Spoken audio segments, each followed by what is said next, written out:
प्रेम एक ऐसा शब्द जिसे सुनते ही हृदय में एक मीठी सी हलचल होने लगती है। संसार में प्रेम को पाने की लालसा हर मनुष्य के भीतर होती है, लेकिन क्या प्रेम का अर्थ केवल एक दूसरे को पा लेना है? क्या विवाह के मंडप तक पहुंचना ही प्रेम की अंतिम मंजिल है? आज की इस आधुनिक दुनिया में जहां प्रेम अक्सर शर्तों और स्वार्थ की तराजू पर तौला जाता है, वहां सच्चे प्रेम की परिभाषा कहीं खो सी गई है। वर्मा स्टोरीज के इस पवित्र और भावपूर्ण मंच पर मैं आपका अपना विवेक वर्मा आज आपके लिए एक ऐसी अमर कथा लेकर आया हूं जो प्रेम, विरह और समर्पण के उस चरम बिंदु को छूती है जहां पहुंचकर इंसान और ईश्वर का भेद भी मिट जाता है। यह कथा है उस परम प्रेम की जिसने मृत्यु को भी एक उत्सव बना दिया था। आज हम जानेंगे कि उस असीम प्रेम की मूरत राधा रानी ने अपना देह कैसे त्यागा और क्यों इस ब्रह्मांड के सबसे बद्धे आनंद के प्रतीक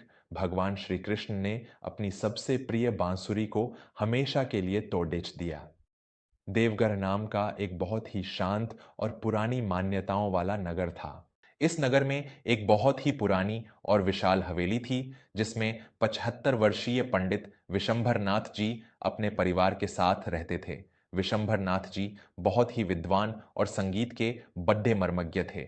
उनकी उंगलियों में ऐसा जादू था कि जब वे अपनी पुरानी बांसुरी बजाते थे तो मानो समय रुक जाता था। उनके घर में उनका 22 वर्षीय पोता देवांश भी रहता था। देवांश आज की पीढ़ी का लड्डुका था, जिसके लिए प्रेम का मतलब केवल महंगे उपहार और साथ घूमना फिरना था। घर में एक बहुत बड़ा शोक छाया हुआ था।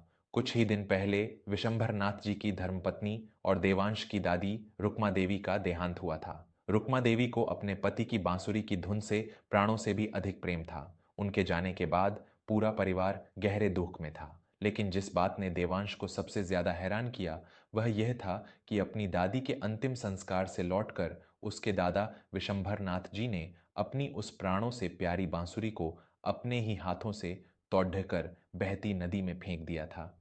कई दिन बीत गए। विशंभर नाथ जी अब गुमसुम से अपनी खिद्धाकी के पास बैठे रहते थे। एक शाम देवांश अपने दादाजी के पास गया और उनके पैरों के पास बैठकर उसने अपने मन में उठ रहे उस सवाल को पूछ ही लिया।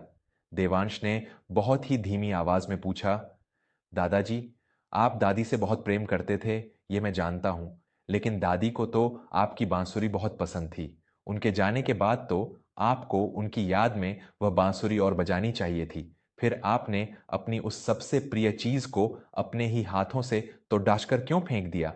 क्या आपका संगीत से प्रेम समाप्त हो गया? विशंभर नाथ जी ने अपनी उदास आंखों से देवांश की ओर देखा। उनके चेहरे पर एक ऐसी पीड़ा थी जिसे शब्दों में पिरोना असंभव था। उन्होंने एक गहरी सांस ली और अपने कांपते हुए हाथों से देवांश का माथा सहलाते हुए कहा, बेटा देवांश, जब प्रेम अपने सबसे ऊंचे शिखर पर पहुंच जाता है तो वह किसी वस्तु का मोहताज नहीं रहता। मेरी बांसुरी का जन्म और उसका स्वर केवल तुम्हारी दादी रुक्मा के लिए था। जब वह श्रोता ही नहीं रही जिसने उस संगीत को प्राण दिए थे, तो उस बांसुरी का अस्तित्व ही क्या रह गया? जो तुमने मुझे करते हुए देखा वह इस ब्रह्मांड का सबसे प्राचीन और सबसे पवित्र विरह है। मैंने तो केवल उस परम सत्य को दोहराया है जो युगों पहले द्वापर युग में स्वयं भगवान श्री कृष्ण ने अपनी राधा के लिए किया था। देवांश की आंखों में एक उत्सुकता जाग उठी। उसने कहा, श्री कृष्ण और राधा? लेकिन दादाजी, मैंने तो सुना है कि श्री कृष्ण मथुरा जाने के बाद राधा से कभी मिले ही नहीं। उनका तो विवाह भी नहीं हुआ था। फिर वह प्रेम पूरा कैसे हुआ? विशंभर नाथ जी की आंखों में जैसे द्वापर युग का वह दृश्य तैरने लगा। उन्होंने देवांश को वह महाकथा सुनानी आरंभ की जो प्रेम के अर्थ को हमेशा के लिए बदल कर रख देती है।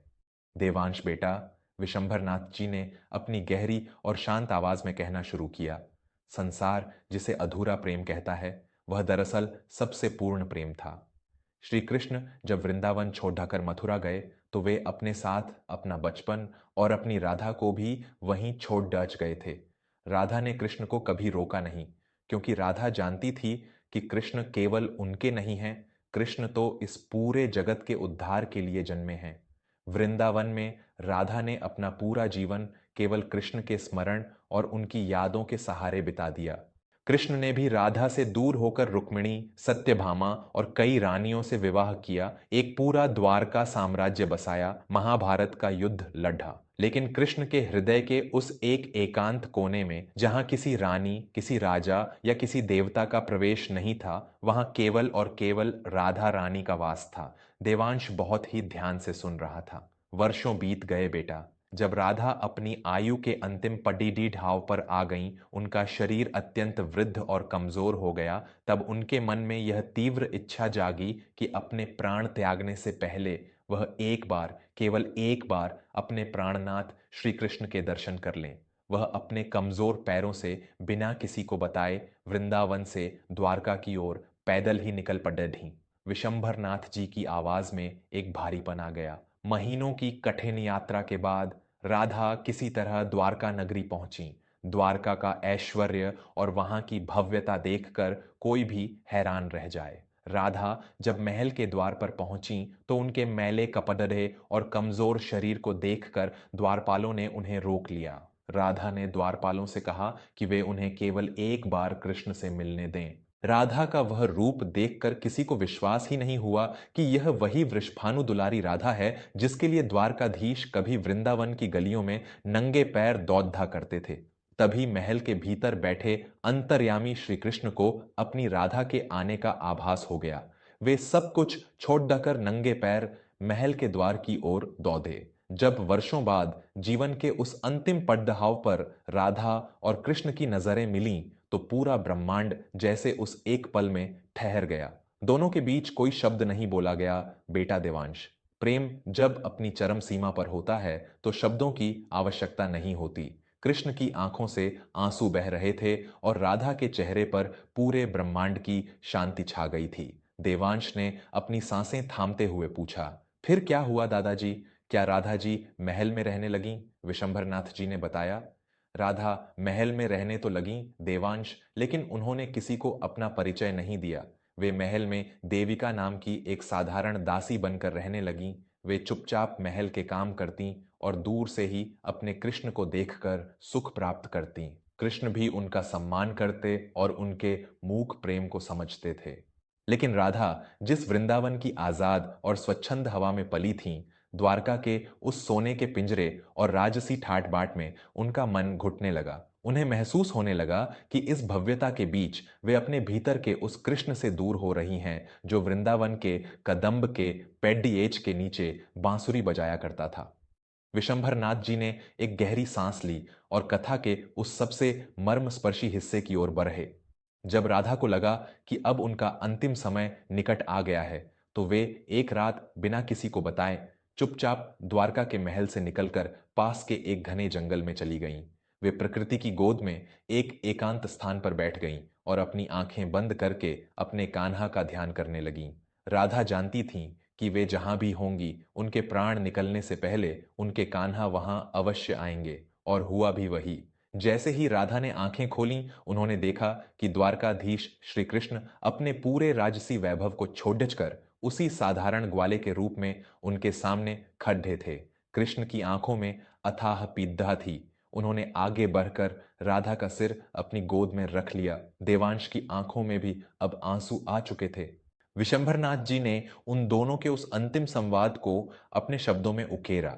श्री कृष्ण ने राधा के मुरझाए हुए चेहरे को सहलाते हुए अत्यंत रुंधे हुए गले से कहा, राधे, तुमने अपना पूरा जीवन मेरे इंतजार में, मेरी याद में बिता दिया। मेरे लिए तुमने संसार के हर सुख का त्याग कर दिया, लेकिन तुमने जीवन भर मुझसे कुछ नहीं मांगा। आज तुम्हारे इस कान्हा से कुछ तो मांग लो राधे। आज मैं तुम्हें इस ब्रह्मांड की हर चीज देने को तैयार हूं। तुम जो चाहोगी मैं वह तुम्हें दूंगा। राधा जी ने बहुत ही मुश्किल से अपनी आंखें खोलीं और कृष्ण के चेहरे को देखते हुए कहा, हे माधव, हे प्राणनाथ, मुझे इस संसार की कोई संपत्ति, कोई राज्य या कोई वैभव नहीं चाहिए। मैंने तो अपना सर्वस्व उसी दिन पा लिया था जिस दिन मैंने तुमसे प्रेम किया था। बस मेरी यह अंतिम इच्छा है। मेरे कान्हा, जब मैं इस शरीर को त्यागूं तो मैं तुम्हारी वही मधुर बांसुरी सुनना चाहती हूं जिसने मेरे प्राणों को वृंदावन में बांधा था। मुझे द्वारकाधीश नहीं, मुझे मेरा वह ग्वाला कान्हा चाहिए। विशंभरनाथ जी की आंखें बंद थीं और उनके चेहरे से आंसू बह रहे थे। श्री कृष्ण ने रोते हुए राधा की इच्छा स्वीकार कर ली। देवांश, उन्होंने अपनी कमर से वह बांसुरी निकाली जो उन्होंने वृंदावन छोड़ने के बाद से कभी नहीं बजाई थी। कृष्ण ने बांसुरी को अपने होठों से लगाया और एक ऐसी दिव्य, ऐसी अलौकिक और ऐसी करुण धुन छेदी जो तीनों लोकों में गूंज उठी। उस धुन में कोई राजसी आदेश नहीं था। उस धुन में केवल और केवल एक विरही प्रेमी की पीड़ा और एक असीम प्रेम का पुकार था। पूरा जंगल शांत हो गया। हवाओं ने चलना बंद कर दिया। नदियों का जल ठहर गया। राधा उस धुन को सुनते हुए, कृष्ण के चेहरे को निहारते हुए एक असीम आनंद में डूबती चली गईं। कृष्ण लगातार कई प्रहर तक वह बांसुरी बजाते रहे और राधा उनकी गोद में ही धीरे धीरे अपने प्राण त्याग कर हमेशा के लिए उस परम ज्योति यानी स्वयं श्री कृष्ण में विलीन हो गईं। शरीर रूप में राधा का अंत हो गया, लेकिन आत्मा रूप में वह हमेशा के लिए कृष्ण का हिस्सा बन गईं। कमरे में एक भारी और पवित्र सन्नाटा छा गया। विशंभरनाथ जी ने आगे कहा, जब राधा ने देह त्याग दी तो श्री कृष्ण का हृदय उस वियोग से टूट गया। जो कृष्ण पूरे महाभारत के युद्ध में एक बार भी विचलित नहीं हुए, जिन्होंने गीता का ज्ञान देकर पूरी दुनिया को मोह माया से दूर किया, वे कृष्ण अपनी राधा के निर्जीव शरीर को देखकर फूट फूट कर रोने लगे। कृष्ण जानते थे कि उनकी यह बांसुरी केवल राधा के लिए बनी थी। इसके स्वर केवल राधा को समर्पित थे। जब राधा ही नहीं रही तो उस बांसुरी का इस ब्रह्मांड में कोई मोल नहीं रहा। उसी क्षण श्री कृष्ण ने अपने हाथों से अपनी उस प्राणों से प्यारी बांसुरी को दो टुकड़ों में तोड़ दिया और उसे पास की झादियों में फेंक दिया। और बेटा देवांश, ब्रह्मांड का वह सबसे महान संगीतकार, वह बांसुरी वाला, उस दिन के बाद से पूरे जीवन काल में कभी किसी वाद्य यंत्र को हाथ नहीं लगा सका। उसने कभी दोबारा बांसुरी नहीं बजाई।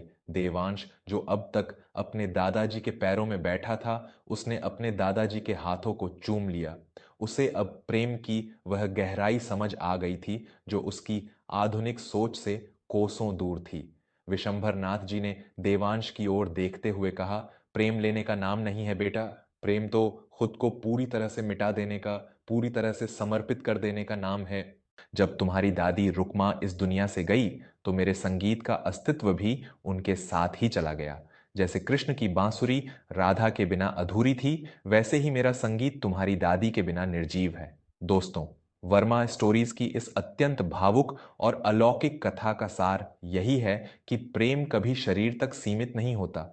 जिस प्रेम में कुछ पाने की शर्त हो, वह प्रेम नहीं, व्यापार है। राधा और कृष्ण का प्रेम हमें यह सिखाता है कि जब आप किसी से निस्वार्थ प्रेम करते हैं तो आप दूर रहकर भी उसके सबसे करीब होते हैं। भगवान श्री कृष्ण ने बांसुरी तोड़ कर यह संदेश दिया था कि प्रेम में जो चीज किसी एक को समर्पित कर दी जाए, उस पर फिर किसी दूसरे का अधिकार कभी नहीं हो सकता।